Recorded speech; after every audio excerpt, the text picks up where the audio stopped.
আঘাত পেয়েছেন সেই সময় তিনি এতটাই তিনি ঘেমে গেছেন, তার জীবন থাকে তার মাথা থেকে তিনি এতটা তিনি ঘাম চুইতে লেগেছেন। আল্লাহ পাক রাসূল সেই বারতানে হাতটা দিয়ে তিনি সেই পানিগুলোকে নিয়ে তিনি মুখে মুখে মাথায় মুছছেন, তিনি পানিগুলোকে নিয়ে তিনি কপালগুলো মুছছেন।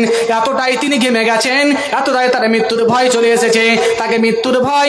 এই জন্য আল্লাহ পাক রাসূল বলছেন, আয়েশা বলছে আমি একটা আওয়াজ পেলাম, আল্লাহ পাক রাসূল দোয়া করছেন, আল্লাহুম্মা ইন্নী আউযুবিকা মিন সাকারাতিল মাউত, আল্লাহুম্মা ইন্নী আউযুবিকা মিন গামাতিল মাউত, আল্লাহুম্মা আলহিকনি বির-রাফিকিল আলা, আল্লাহুম্মা আলহিকনি বির-রাফিকিল আলা, আল্লাহুম্মা ইন্নী আউযুবিকা মিন সাকারাতিল মাউত, আল্লাহুম্মা ইন্নী মিন গামাতিল মাউত। আল্লাহ পাক রাসূল তিনি দোয়া পড়ছেন, হে আল্লাহ রাব্বুল আলামিন, আমি তোমার কাছে এই মৃত্যু যন্ত্রণা থেকে, তোমার কাছে মৃত্যুর যে আপনার কষ্ট হচ্ছে সে কষ্ট থেকে আমি তোমার কাছে পরিত্রাণ চাইছি। ইয়া রাব্বুল আলামিন আলহিকনি বির-রাফিকিল আলা, আল্লাহুম্মা গফিরলি আলহিকনি বির-রাফিকিল আলা। ইয়া রাব্বুল আলামিন তুমি আমাকে ক্ষমা করে দাও এবং আমাকে তুমি তোমার কাছে উঠিয়ে নাও, আমাকে তুমি বন্ধু বানিয়ে নাও। কি বলছেন? তুই আমাকে উঠিয়ে নাও, তোমার কাছে বন্ধু বানিয়ে নাও। দেখেন আয়েশা বলছেন, আমি এতটাই যন্ত্রণা দেখলাম, আমি আগে ভাবতাম যে একজন নবী মুহাম্মদকে এত কষ্ট হচ্ছে, ভেবেছিলাম আমি যখন থেকে মানুষ রাসূল সাল্লাল্লাহু আলাইহি ওয়াসাল্লামের এত কষ্ট দেখলাম তারপর থেকে আমি আয়েশা মা রাআইতু আহাদান, আমি সেই দিন থেকে কোন মানুষ যদি অন্যায় ভাবে মারে, কোন মানুষ যদি কষ্ট ভোগ করে মারে, আমি আয়েশা তাকে খারাপ লা তাকরাহু, আমি তাকে কোনোদিন খারাপ মনে করতাম না। কেন করতাম না? এই জন্য করতাম না, আল্লাহ পাক রাসূল মরছেন, যার কোনো গুনাহ নেই, আগে পাশে কিছু কোনো গুনাহ নেই, সেই সময়তে হযরত আয়েশা রাসূল সাল্লাল্লাহু আলাইহি ওয়াসাল্লাম এত ভোগ করছেন, তিনি মৃত্যু যন্ত্রণা ভোগ করছেন। আপনি বলুন, আপনি কেমন মুসলমান? আপনি ঈমান কতটা আছে? আপনার ঈমান কতটা তেজ আছে? আপনি বলুন, আপনি হিসাব করে দেখেন, আপনার যখন মালাকুত মউত আসবে আপনারা সেই যন্ত্রণা হতে থাকবে। আপনাকে আরো বলি, কি মালাকুল মউত এসে গেছে। এক নম্বর হলো কি মিশক করা, দ্বিতীয় কি আল্লাহ পাক রাসূল মৃত্যুর সময় দুটি কাজ করে গেছিলেন, গুরুত্বপূর্ণ কাজ। এক বললাম মিশক, দ্বিতীয় কি তিনি বলে গেলেন, কি বললেন মন দিয়ে শুনবেন। হযরত আয়েশা বলছেন, মৃত্যুর রবিবারের দিন রাত্রে ফজরের সময়তে হযরতে আবু বকর সিদ্দিক রাদিয়াল্লাহু তাআলা আনহু ফজরের তিনি জামাতে নামাজ শুরু করেছেন। ইমামতে করছেন আবু বকর এবং পিছনে সাহাবায়ে কেরাম ওমর ফারুক ওসমান গনি তারা নামাজ পড়ছেন। সে সময়তে আল্লাহ পাক রাসূলের হুঁশ এসেছে সকালে ভোর রাত্রে। আল্লাহ পাক রাসূল হযরত আয়েশার হাতে হাত দিয়ে তিনি চললেন মসজিদ নববীতে, যাচ্ছেন। আবু বকর আওয়াজ পেয়েছেন মুহাম্মদ সাল্লাল্লাহু আলাইহি ওয়াসাল্লাম আসছেন। যখন আবু বকরের আওয়াজ পাওয়া তিনি তার ইমাম থেকে পিছনে সরে যাচ্ছেন। সেই সময়তে আল্লাহ পাক রাসূল বলছে, ওরে আবু বকর তুমি শুনো, আমার শ্বশুর তুমি শুনো, আমার বন্ধু শুনো, আজকে থেকে আমার এতটা সাহস হয়নি, আজকে আমার এতটা ক্ষমতা নাই, শক্তি নাই, আজকে আমি ইমামতি করব। আবু বকর রে, আজকে আমি তোমাদেরকে ছেড়ে গেলাম, যতদিন তোমরা দুনিয়াতে থাকবে এই সালাত তোমরা কায়েম করে থাকবে। আল্লাহ পাক রাসূল সেদিন অঝর নয়নে কেঁদেছিলেন। কেন কেঁদেছিলেন? আজকে এই জামাতের কারণে, এই আজকে একত্রিত নামাজের হওয়ার কারণে আগাইতে কাফের আমাকে জুতা মেরেছে, লাঠি মেরেছে, আমার দাঁতগুলো ভেঙে দিয়েছে, রক্তাক্ত করেছে। সেদিন আল্লাহ পাক রাসূল এই জামাতকে দেখে তিনি এত আনন্দিত হয়েছিলেন।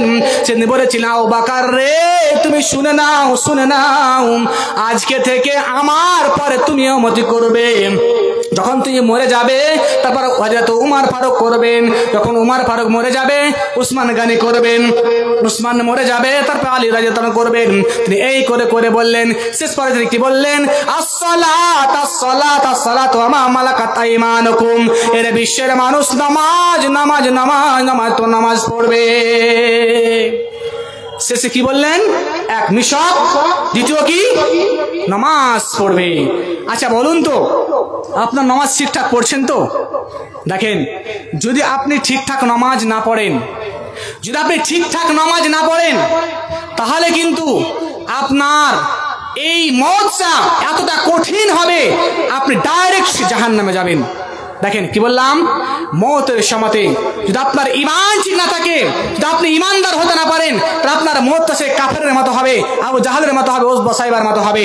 আপনি ঈমানদার হন, তাহলে আপনার মওতটা আবু বকরের মতো হবে, উমরের মতো হবে, আপনি উসমান জান্নাতে যাবেন। আসুন, মালাকুল মওত এসেছেন। আল্লাহ পাক রাসূল সাল্লাল্লাহু আলাইহি ওয়াসাল্লাম একদিন যাচ্ছেন আবু সালমার বাড়িতে। আবু সালমা মৃত্যুবরণ করেছেন।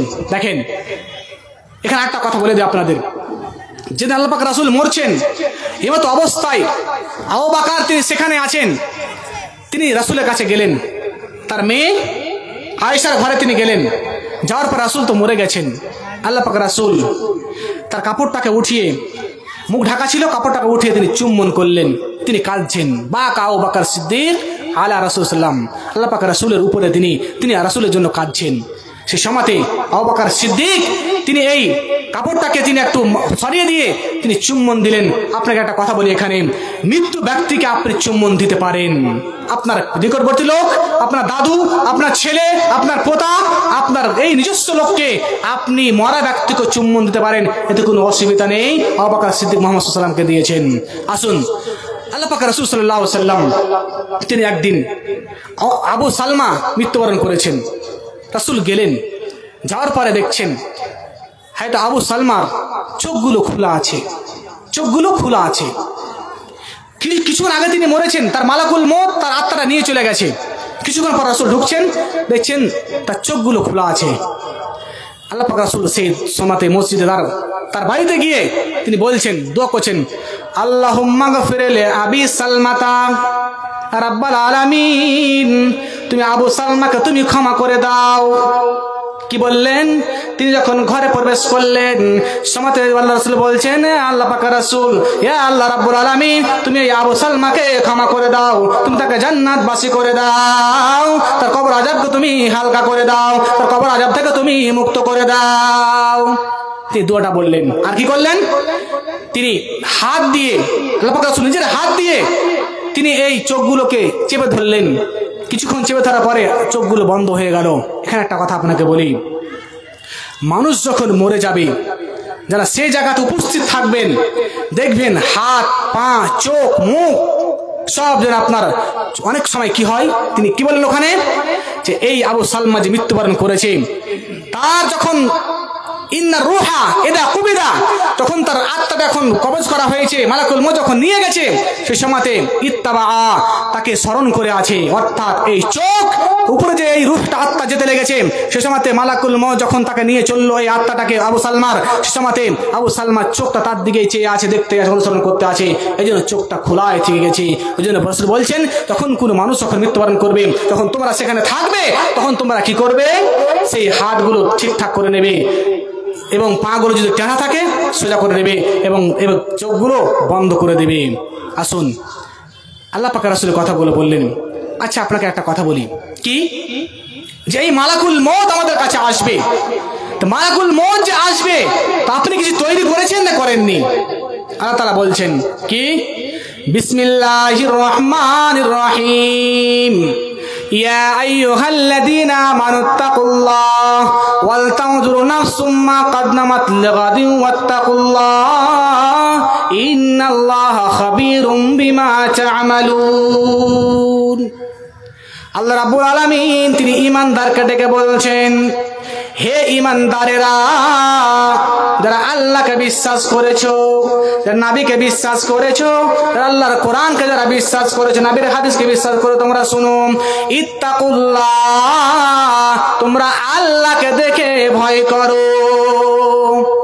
আচ্ছা, একটা কথা বলুন তো, ঈমানদার তো আমরা আছি, তো আল্লাহ তো ইবাদত করি, আল্লাহ কি বললেন, ঈমানদারকে ডেকে বলছেন, তুমি তো কোরআন মানো, হাদিস মানো বলে তুমি তো ঈমানদার হলে, তাই না? তিনি আবার বলছেন ইত্তাকুল্লাহ। এটা কেমন কথা নয় যে ইত্তাকুল্লাহ, ইত্তাকুল্লাহ, আল্লাহকে ভয় করো। জি, কথা মনে রাখবেন। আপনাকে এজন্য বলছি ঈমানদারকে। আপনি একটা উদাহরণ দিই, কি মনে রাখবেন, ধরুন আপনার ছেলে সুন্দর বাইক চালাতে জানে, তারপরেও আপনার ছেলে কিন্তু অ্যাক্সিডেন্ট হয়নি, বাড়ি থেকে বেরোচ্ছে, আপনার বৌমাকে নিয়ে বেরোচ্ছে, আপনি রাস্তায় আছেন, আপনার ছেলেকে বলছেন, বাবা শুনো, বৌমাকে নিয়ে যাচ্ছ, গাড়িটা ঠিকঠাক চালাইও, সাবধানে চালাইও।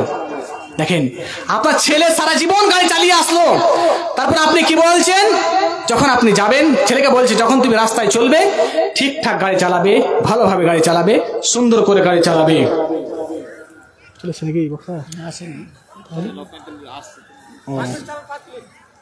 ঠিক আছে। তো এই কথা বললেন।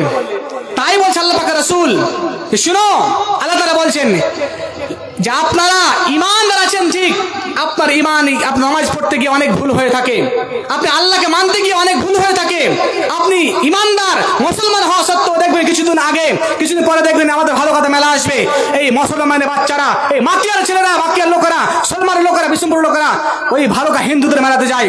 বলেন আপনি মুসলমান হওয়া সত্ত্বেও আপনি কেন গেলেন? আল্লাহ এই জন্য বলছেন ইত্তাকুল্লাহ, তোমরা আল্লাহকে ভয় করো, হে তোমরা আল্লাহ ছাড়া কাউকে ভয় করো না। আল্লাহর বিধানকে মানতে গিয়ে, রাসূলকে মানতে গিয়ে, রাসূলের বিধানকে মানতে গিয়ে তোমরা কোন রকম ভয় করবে না, তোমরা সঠিক ঈমানদার হয়ে থাকবে। আর কি বলছে যে আপনি আপনার পরকালের জন্য কি পাঠিয়েছেন, আপনি যে মরবেন, আপনি কবরে যাবেন, আপনার কিয়ামত হবে, আপনি সেই দিনের জন্য কি তৈরি করে রেখেছেন আপনাকে বলছে। আল্লাহ তাআলা এই জন্য বলেছিলেন আল্লাযী খালাকাল মাউতা ওয়াল হায়াতা লিয়াবলুয়াকুম আইয়ুকুম আহসানু আমালা, যে আমি আজ তোমাদের মওতকে তৈরি করেছি আগে, কেন? লিয়াবলুয়াকুম আইয়ুকুম আহসানু আমালা, তোমাদের কে উত্তম কাজ করতে পারো, এই জন্য আমি তোমাদেরকে মওত তৈরি করেছি। তো দেখেন আপনার কাছে মওত আগে এসেছে, আপনাকে প্রত্যেকটা মানুষকে মওতকে ভয় করতে হবে। যদি মওতকে ভয় করেন, দেখেন মানুষের লোভ লালসা থাকবেই, মাস থাকবেই। তারপরে আল্লাহ তাআলা বলছেন হাল আতাকা হাদিসুল আলহাকুমুত তাকাসুর হাত্তা যুরতুমুল মাকাবির, মানুষের লোভ লালসা এতটাই হয়েছে যে এই আমি এটা করব, গাড়ি করব, বাড়ি করব, এই করতে করতে হাত্তা যুরতুমুল মাকাবির, যতক্ষণ পর্যন্ত কবরে না ঢুকবে ততক্ষণ পর্যন্ত ওই ব্যক্তির আশায় থেকে যাবে। অতএব দেখেন মানুষের আশা আকাঙ্ক্ষা থাকবেই, অতএব এর মধ্যে মধ্যে আপনাকে উত্তম কাজ করতে হবে, ভালো কাজ করতে হবে। আসুন, এই জালসা হচ্ছে মসজিদের উন্নতি করবে। আপনারা যে যা পারবেন, আমি আছি, 500, 200, 100, 50, 10 যা পারবেন আপনারা দিয়ে যাবেন। এর মধ্যে আমি একটা খালি গাজাল বলে চলে যাচ্ছি, বক্তা সাহেব চলে এসেছেন। এবারের মতো ফিরে যাও আজরাইল, মিনতি করিয়া ওই তোমারে রে আমি কেমনে থাকিব অন্ধকার কবরে রে। এবারের মতো ফিরে যাও আজরাইল, মিনতি করিয়া ওই তোমারে রে আমি কেমনে থাকিব অন্ধকার কবরে রে। আসমান জমিন চেহারা তোমার কাঁপছে ভয়ে, মতের ভয়ে রে। আসমান জমিন চেহারা তোমার কাঁপছে ভয়ে, মতের ভয়ে রে আমি কেমনে থাকিব অন্ধকার কবরে রে। এবারের মতো ফিরে যাও আজরাইল, মিনতি করিয়া ওই তোমার রে আমি কেমনে থাকিব অন্ধকার কবরে রে। আব্বা কাঁদিবে জমিনে লুটায়া, আম্মা কাঁদিবে জমিনে লুটায়া রে। আব্বা কাঁদিবে জমিনে লুটায়া, আম্মা কাঁদিবে জমিনে লুটায়া রে আমি কেমনে থাকিব অন্ধকার কবরে রে। আব্বা ধরিবে মাতা কানি, চাচা ধরিবে কমর খানি, ভাই দরদি ধরিবে দুপাখানা রে। আব্বা ধরিবে মাতা কানি, চাচা ধরিবে কমর খানি, ভাই দরদি ধরিবে দুপাখানা রে আমি কেমনে থাকিব অন্ধকার কবরে রে। এবারের মতো ফিরে যাও আজরাইল, মিনতি তোমারে রে আমি কেমনে থাকিব অন্ধকার কবরে রে গ্রামবাসী সব মিলিয়া পড়বে আমার জানাজা রে গ্রামবাসী সব মিলিয়া পড়বে আমার জানাজা রে আমি কেমনে থাকিব অন্ধকার কবরে রে এবারের মতো ফিরে যাও আজরাইল মিনতি করিয়াম ওই তোমারে রে আমি কেমনে থাকিব অন্ধকার কবরে